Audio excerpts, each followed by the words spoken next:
Hello दोस्तों, स्वागत है आप सभी लोगों का राजस्थान एकेडमी पर।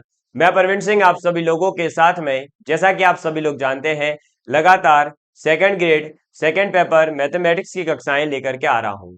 आप सभी लोगों ने मेरे साथ में set relation and function topic को कंप्लीट किया है। तो आज हम लोग जो है सेट रिलेशन एंड फंक्शन से संबंधित कुछ पीवाईक्यूज करने वाले हैं। इससे पहले भी अपन ने कुछ पीवाईक्यूज को किया था और आज भी अपन जो है कुछ पीवाईक्यूज करेंगे। इसके बाद में आज अपन इस टॉपिक को समाप्त करेंगे और अगला अपना टॉपिक जो है उसे अपन शुरू करेंगे। चलिए देखते हैं आज का पहला क्वेश्चन।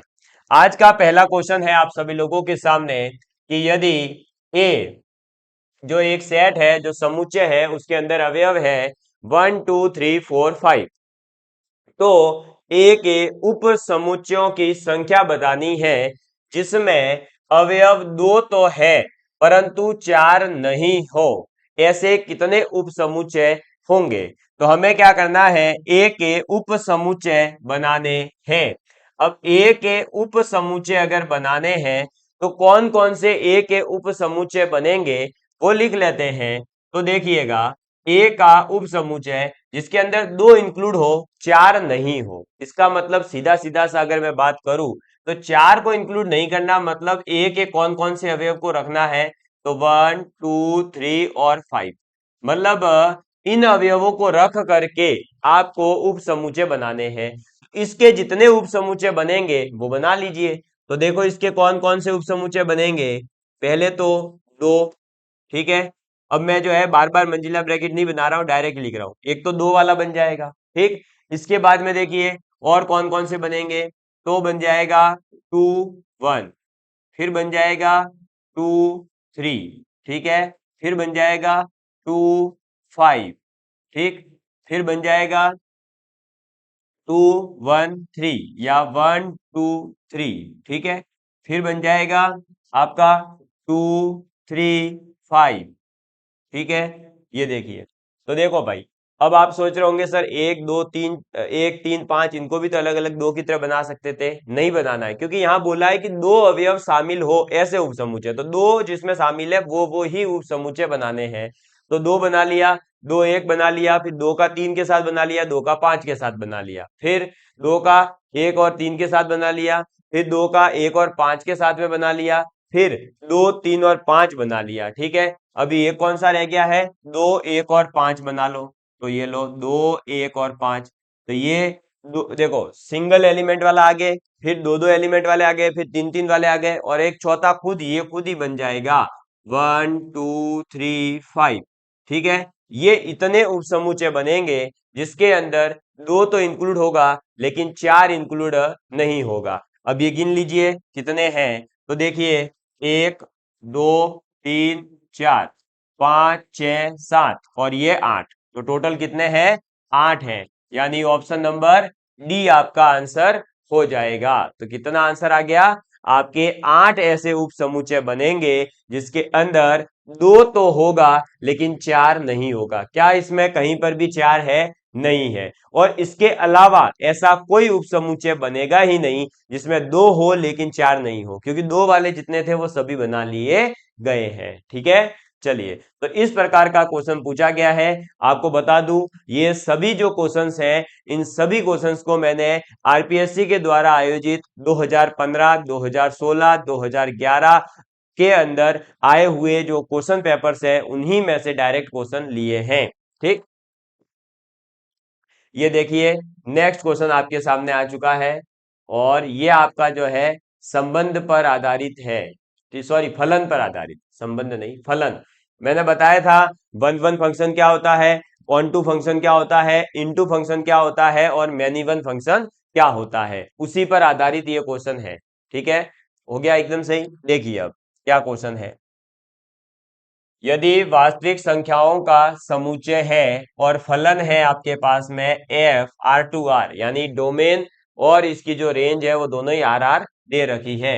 एफ एक्स बराबर है ई की पावर एक्स, फलन जो दे रखा है वो दे रखा है एफ एक्स बराबर ई की पावर एक्स। तो आपको बताना है कि यह एफ एक्स बराबर ई की पावर एक्स जो फलन है वो कैसा है, और ये 2016 के अंदर ही आया हुआ है।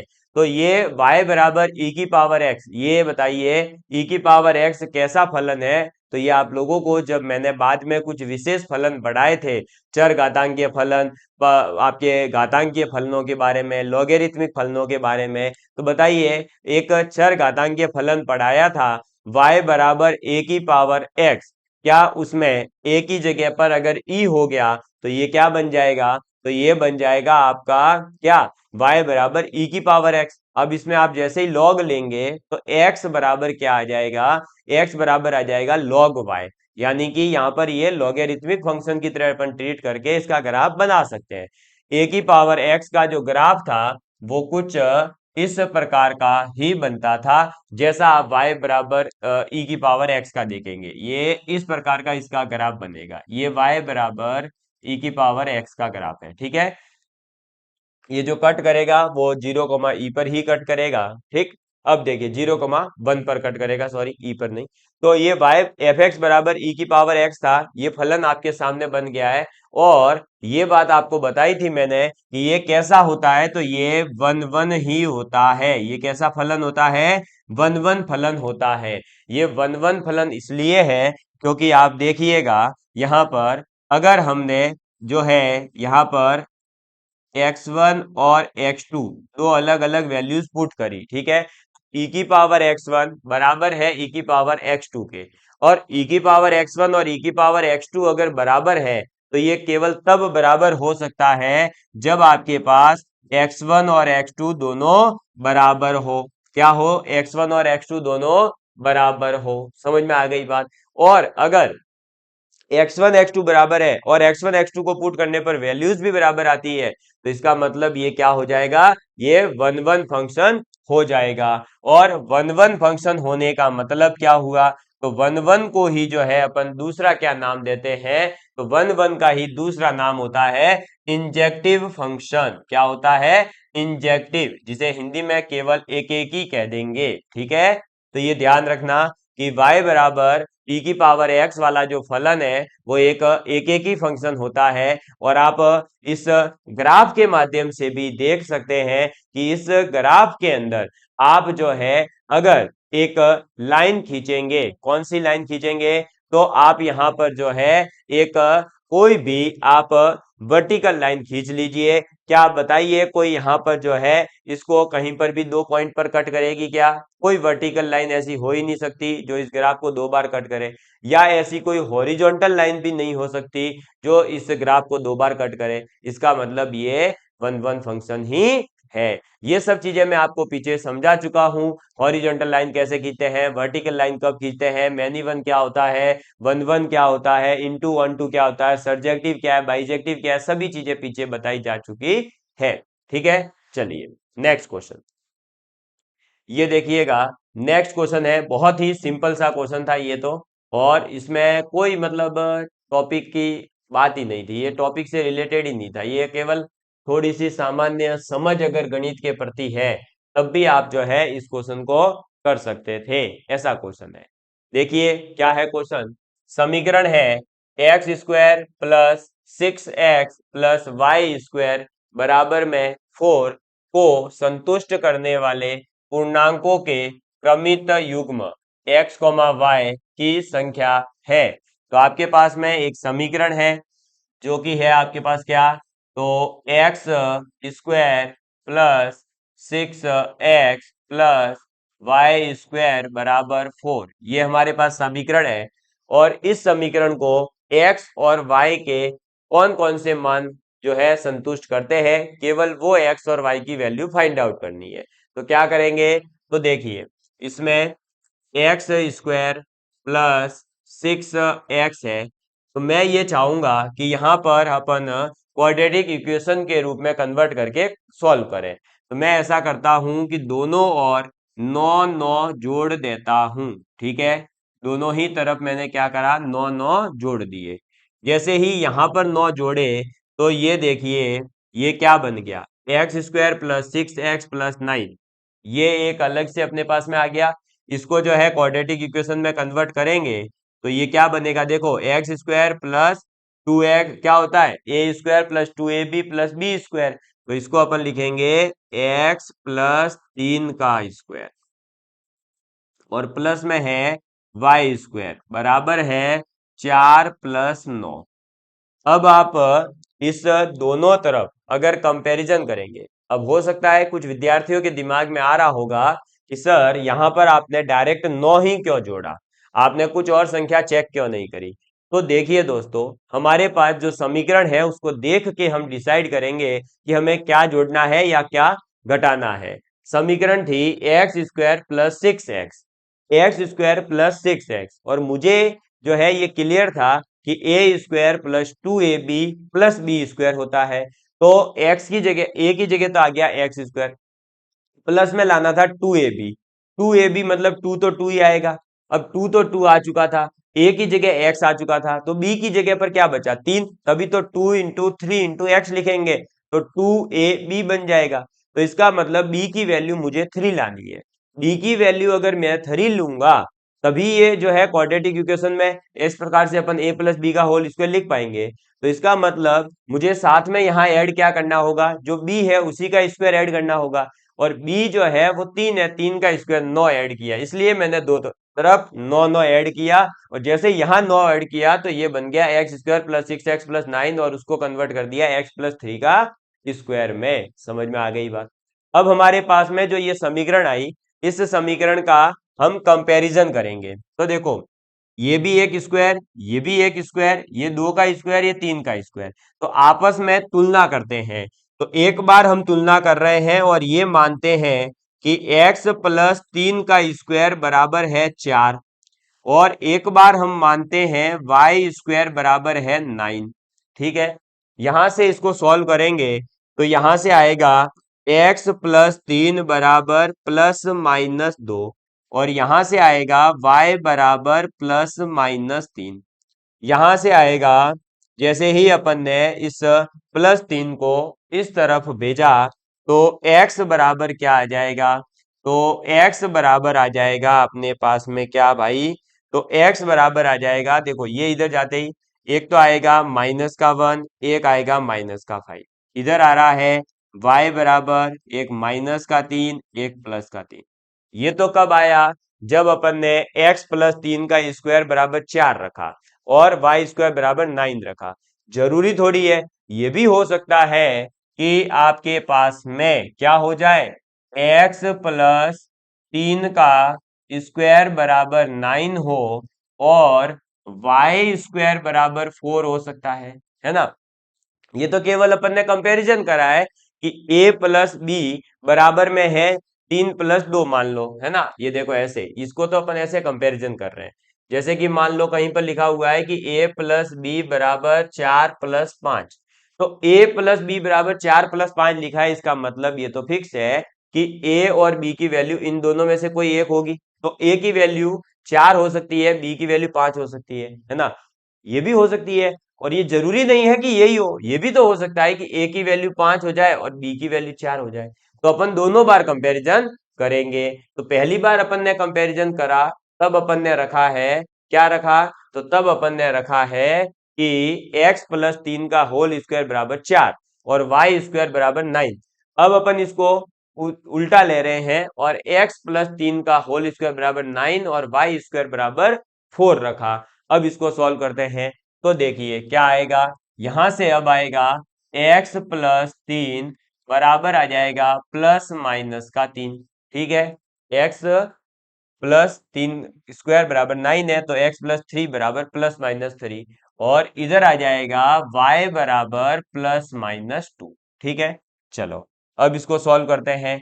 यहां से क्या आ जाएगा, तो देखिए प्लस का 3 है, ये इधर चला गया, माइनस 3 में कन्वर्ट हो गया, माइनस 3 में कन्वर्ट होते ही ये बन गया प्लस माइनस 3 माइनस का 3। तो प्लस साइन लिया तो ये हो जाएगा 0, माइनस साइन लिया तो आएगा माइनस का 6। तो x बराबर दो मान यहाँ पर भी आ रहे हैं, 0 और -6, और यहाँ पर तो वही क्या, y बराबर -2 और +2। तो टोटल देखिए, 2x की वैल्यू यहाँ पर, 2y की वैल्यू यहाँ, 2x वहां, 2y यहाँ। तो टोटल अब अगर इन सभी का अपन पेयर बनाते हैं तो कौन कौन से पेयर बनेंगे, तो देखिए x की वैल्यू यहां से उठाई -1, तो y की वैल्यू एक बार तो -3 और एक बार +3, फिर इधर से -5 और इधर से -3, फिर -5 और +3। ये 4 पेयर तो बनेंगे इस वाले से, ठीक है, इधर x की और y की वैल्यू से। ऐसे ही यहां पर भी x की वैल्यू 0 और -6 है, y की वैल्यू है, इनसे बनेंगे। तो इधर से जैसे 0 लिया तो ये -2, फिर 0 लिया और 2, फिर -6 लिया और -2, फिर -6 लिया और 2, ठीक है। इस प्रकार से टोटल 8 ऐसे जो है क्रमित युग्म बनेंगे अपने पास x और y के मान के, जो कि अपने पास में सॉल्व होकर आ जाएंगे, ठीक है। तो ये देखिए, तो अपने पास में ऑप्शन नंबर ए हो जाएगा। क्लियर। इस प्रकार से x और y के जो क्रमित युग्म है उनकी संख्या 8 आएगी, और ये क्वेश्चन पूछा गया था। अब इस प्रश्न को अगर आप देखोगे तो इस प्रश्न में पर्टिकुलर कोई ऐसा टॉपिक नहीं है, लेकिन ये क्रमित युग्मों पर आधारित था, इसलिए मैंने सेट के साथ करवाया है। बाकी ये क्वेश्चन जो है आपको खुद के अपने विवेक से करने वाला क्वेश्चन है, इसमें कहीं पर भी जो है ऐसा कोई पर्टिकुलर टॉपिक यूज हुआ हो नहीं। ये अगर जो है किसी विद्यार्थी की मैथमेटिक्स थोड़ी सी अच्छी है तो हो सकता है कि 10वीं 12वीं वाला विद्यार्थी भी इस क्वेश्चन को सॉल्व कर ले जाएगा, और अगर उसकी मैथमेटिक्स में हाथ तंग है तो फिर वो नहीं कर पाएगा, ये बात भी है, ठीक है। चलिए, तो इसको आप नोट डाउन कर सकते हैं, और ये क्वेश्चन अपना सॉल्व हुआ। ये 2016 में आया हुआ क्वेश्चन है, ठीक है, और सीधे सीधे इसको जो है आरपीएससी ने पूछा था, इसमें कोई बड़ी बात नहीं है। आगे बढ़ते हैं नेक्स्ट क्वेश्चन की ओर। ये देखिए, अब अपना प्रश्न है किस पर आधारित, तो संबंधों पर आधारित। कौन कौन से संबंध, तो आपको पता ही है, रिफ्लेक्सिव, फिर सिमेट्रिक और ट्रांजिस्टिव, और जब तीनों होते हैं तो इक्विवेलेंस, ठीक है। तो इस संबंधों पर आधारित प्रश्न अपने पास में है। ए एक अपने पास में समुच्चय है जिसमें अवयव है ए बी और सी, ठीक है। ए अपने पास में क्या है, एक समुच्चय है जिसमें अवयव है ए बी और सी, जिसके अंदर अपने पास दो संबंध है R1 और R2। एक R1 संबंध के अंदर है a b b c c a b b c c, और R2 है जिसमें ए बी बी सी सी ए, ठीक है। तो हमें पता लगाना है कि ये जो हमारे पास में संबंध आए हैं, है ना, इस संबंध के अंदर क्या है, मतलब ये संबंध रिफ्लेक्सिव है ना, यानी समतुल्य है। अच्छा, इसमें तो ट्रांजिस्टिव और इक्विवेलेंस दो ही ऑप्शन दिए, वाह वाह, बढ़िया है, फिर तो आपका काम हो गया। भाई ये बोल रहा है या तो इक्विवेलेंस रिलेशन है R1, और फिर R2 के बारे में डिसाइड करना है, या ये ट्रांजिस्टिव है, ये दो चीजें अपने को चेक करनी है। अब ट्रांजिस्टिव है या नहीं है ये, और इक्विवेलेंस है या नहीं है, ये किससे पता चलेगा। तो हम दोनों जो संबंध है R1 और R2, इस R1 और R2 संबंध के बारे में अपन इसकी इक्विवेलेंसी को चेक करेंगे, यानी कि रिफ्लेक्सिव है या नहीं, सिमेट्रिक है या नहीं, और ट्रांजिस्टिव है या नहीं, ठीक है। चलिए, तो देखिए, R1 संबंध की बात करते हैं। अब R1 के अंदर कौन कौन दे रखे हैं अवयव, वो देखिए। तो ए बी, फिर बी सी, फिर सी ए, फिर ए और फिर बी बी और सी सी, ठीक है। तो a b b c c a b b c c, ये अपने पास में है। अब आप ये बताइए कि इसने बोला है R1 तुल्यता संबंध है, यानी इक्विवेलेंस रिलेशन है, या फिर ये ट्रांजिस्टिव यानी संक्रामक है, या दोनों है, ठीक है। तो देखिए, सबसे पहले ये जो R1 संबंध है, क्या R1 संबंध रिफ्लेक्सिव है।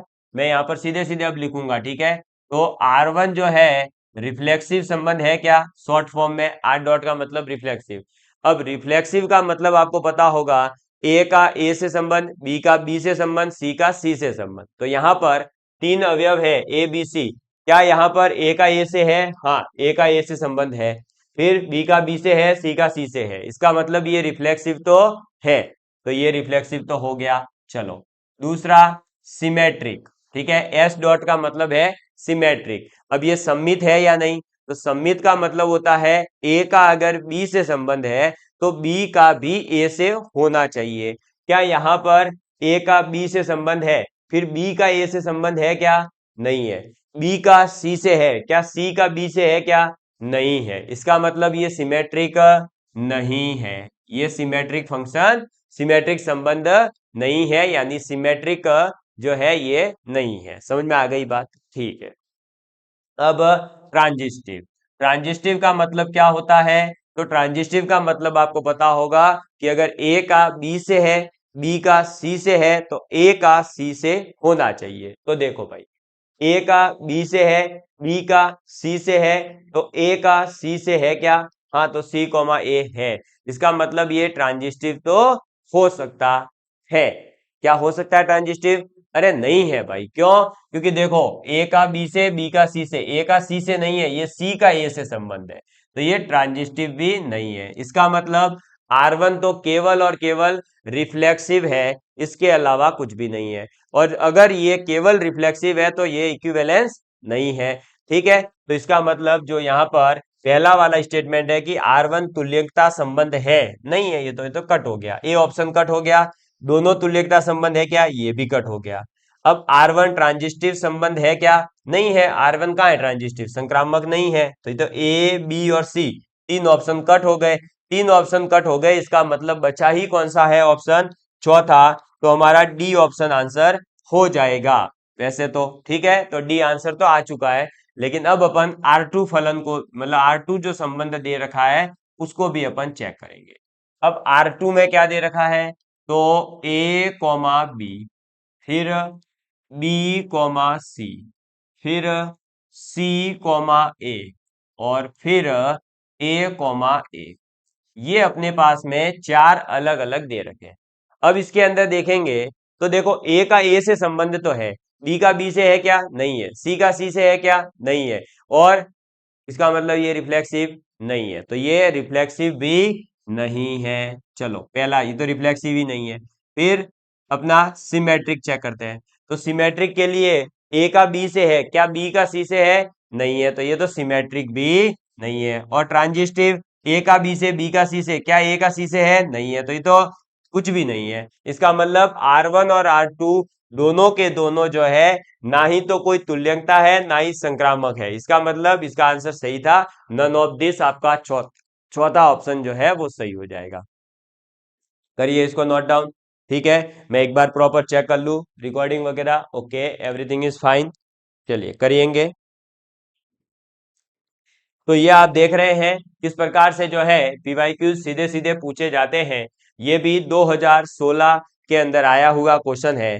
इसके आगे 2015 का क्वेश्चन लेकर के आ रहा हूं, और बहुत ही सिंपल सा एकदम क्वेश्चन था, और सेट पर यानी समूचे आधारित क्वेश्चन है। ये देखिए, केवल आपको समुच्चय जो है वो डिफाइन करना है। अगर आपने समुच्चय को अच्छे तरीके से डिफाइन कर लिया तो आपका काम हो जाएगा, और कुछ भी नहीं है इसमें। अच्छा सर, हाँ जी, देखेंगे।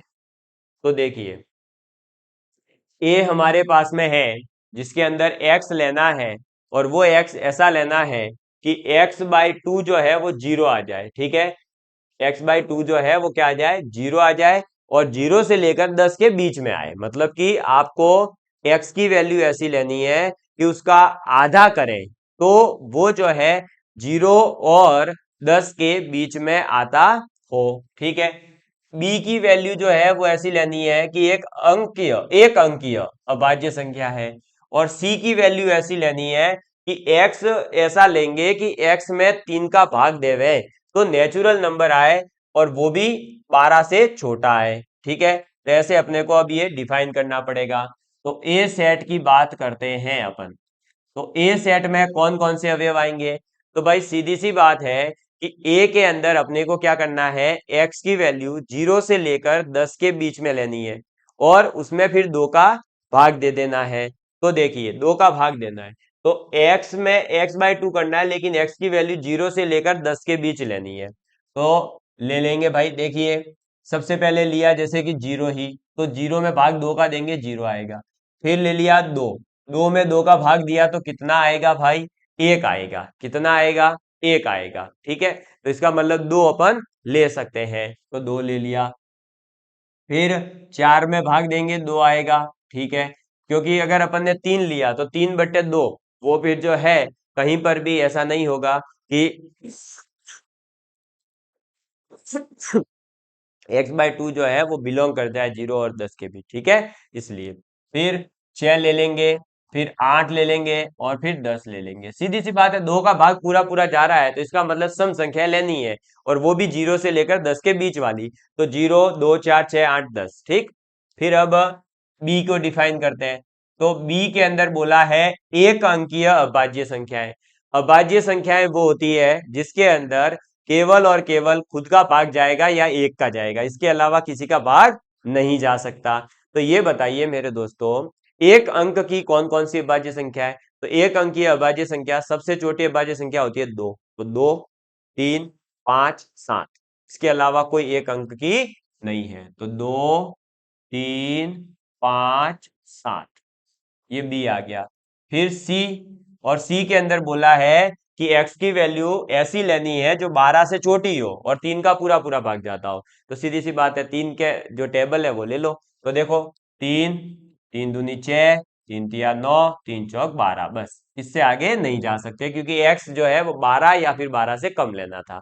तो ए बी सी तीनों समुच्चय अपन ने जो है डिफाइन कर दिए हैं, यानी ए के अवयव अपने पास आ चुके हैं, बी के आ चुके हैं, सी के आ चुके हैं। अब अपने को क्या फाइंड आउट करना है? तो A intersection B union C find out करना है। तो पहले अपन बी यूनियन सी निकाल लेते हैं। तो लो, बी यूनियन सी, यानी कि बी और सी दोनों का कॉमन भाग जो है वो तो एक बार लिखेंगे, बाकी सबको लिख लेते हैं। तो बी और सी को जोड़ना है सीधा सीधा सा। तो देखो 2, फिर 3 यहां भी है, 3 यहां भी है, तो एक बार, फिर 5, फिर 7, फिर 6, फिर 9 और ये 12, ठीक है। कौन कौन सी आ जाएगी?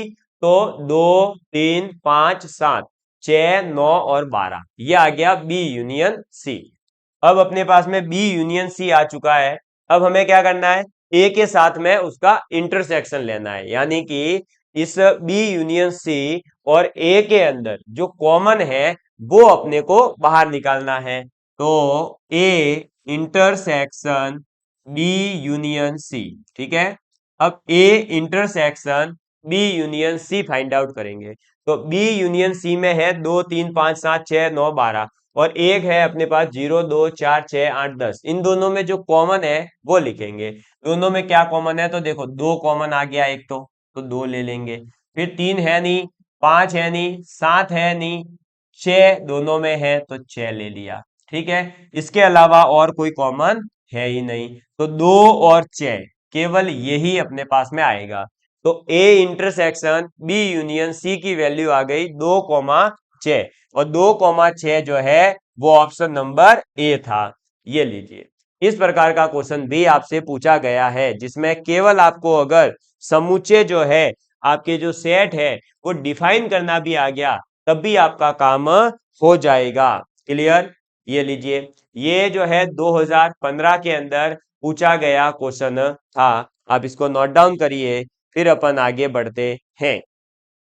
जल्दी से नोट डाउन करिए, फिर मैं आपके सामने एक और बढ़िया सा क्वेश्चन लेकर के आ रहा हूं जिसमें आपका ठीक है, ये है ना, ओके ओके, चलिए ये भी आपके काम का ही है, अभी अपने जो पढ़ रखा है उसी पर आधारित है, ठीक है। ये देखिए, ये रहा, ये देखिए, हमारे पास में क्वेश्चन है कि यदि ए 10 से छोटी प्राकृत संख्याओं का समुच्चय है, तो ए जो है वो क्या है? 10 से छोटी प्राकृत संख्याएं जो होती है उनका समुच्चय है, ठीक है। तो अपने पास ए को अब अपने क्या करना पड़ेगा? डिफाइन करना पड़ेगा। तो ए को डिफाइन कैसे करेंगे? तो सीधी सी बात है कि ए के अंदर 10 से छोटी प्राकृत संख्याएं हैं। अब 10 से छोटी प्राकृत संख्या यानी 1 2 3 4 5 6 7 8 9, 10 तो ले नहीं सकते, 10 से छोटी प्राकृत संख्या बोली है इसलिए। तो नंबर ऑफ एलिमेंट इन ए के अंदर अवयवों की संख्या कितनी हो गई? 9, ठीक है।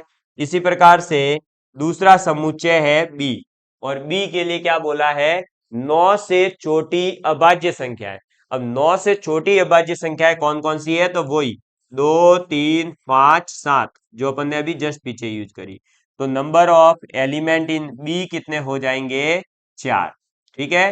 तो number of element in A तो हो गए 9, number of element in B हो गए 4, यानी ए के अंदर अवयव कितने हैं 9, बी के अंदर अवयवों की संख्या कितनी है 4।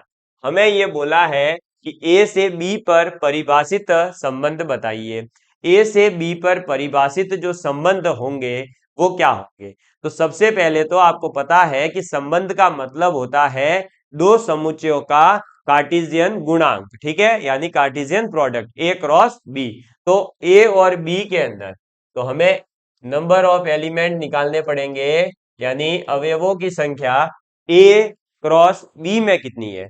ए क्रॉस बी में कितने हो जाएंगे, तो 9 चौक 36, यानी अपने पास में ए गुणा बी करते हैं तो टोटल 36 जो है अपने पास में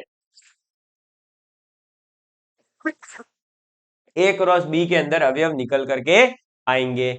लेकिन अभी तक अपने पास संबंधों की संख्या नहीं आई है, ये तो आई है ए क्रॉस बी में कितने अवयव होंगे।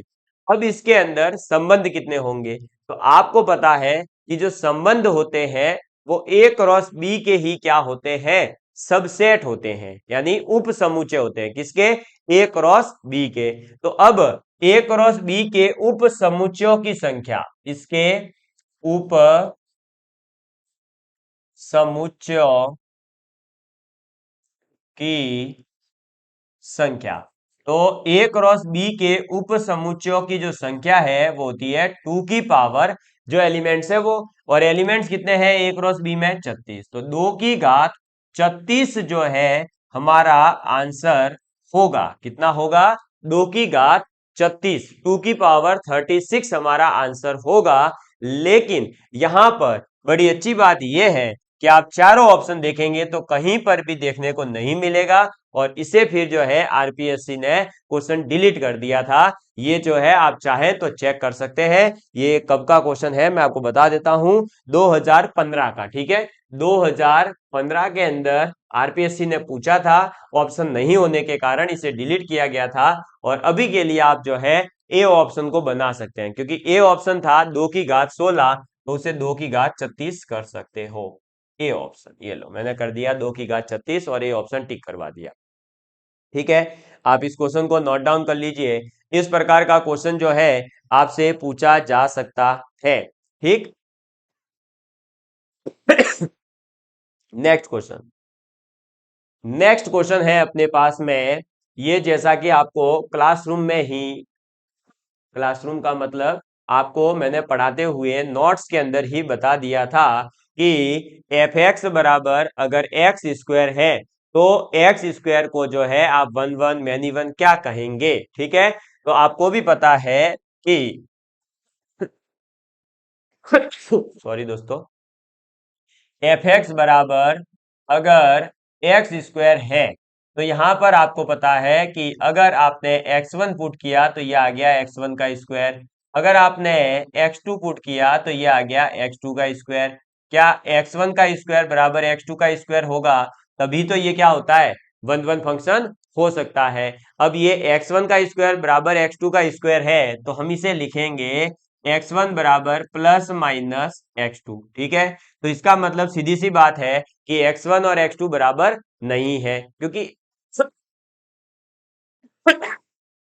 सॉरी, यहां पर दो कंडीशन आ रही है, एक आ रहा है x1 बराबर x2, एक आ रहा है x1 बराबर माइनस x2।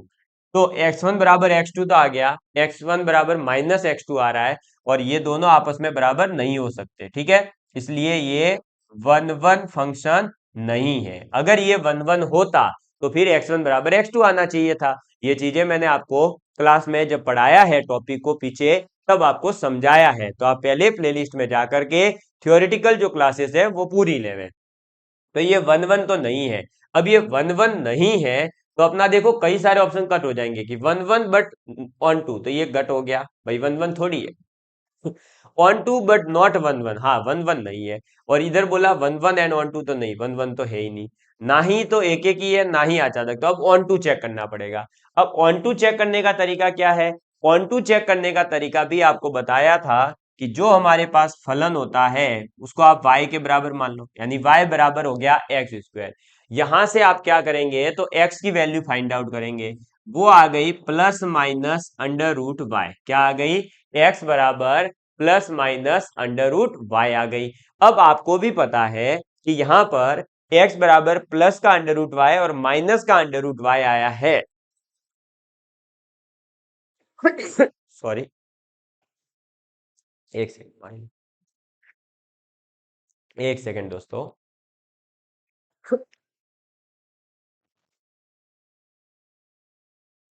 अब देखिए कि हमारे पास अगर x बराबर कोई नेगेटिव नंबर, क्योंकि माइनस अंडर रूट वाई आ रहा है, अब नेगेटिव नंबर आ गया तो नेगेटिव नंबर का जो है यहां पर कोई इमेज नहीं बनेगा। कैसे इमेज नहीं बनेगा? तो भाई बताइए, आपने कोई ऐसा, सॉरी, क्या यहां पर कभी भी x की वैल्यू पॉजिटिव या नेगेटिव कुछ भी पुट करने पर y नेगेटिव आ सकता है क्या? नहीं आ सकता। लेकिन यहां पर जो है नेगेटिव आ रहा है।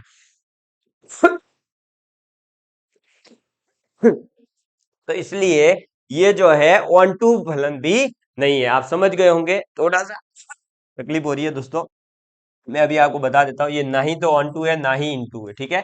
मतलब ये जो है मैनी वन है और साथ ही साथ ये इन टू है। तो neither one one nor in onto function, ठीक है। ये मैंने आपको समझा दिया, आप अपने हिसाब से थोड़ा सा इसको समझने का प्रयास करना। सॉरी, आज की कक्षा को अब इधर ही समाप्त करना पड़ेगा, ठीक है। मिलते हैं अगली क्लास में, तब तक के लिए बाय बाय। मुझे उम्मीद है कि आपको आज की क्लास जो है अच्छी लगी होगी, और अगर आज के ये क्वेश्चन समझ में आए हैं तो आप आगे के जो भी पीवाईक्यूज हैं आप अपने पेपर से कर सकते हैं। अदरवाइज आप लोगों को हम जो है कुछ क्वेश्चंस की पीडीएफ हमारे Telegram channel Rajasthan academy Sirohi पर अवेलेबल करवाएंगे, तो आप वहां से ज्वाइन कर सकते हैं, ठीक है। चलिए, धन्यवाद। जय हिंद, जय भारत।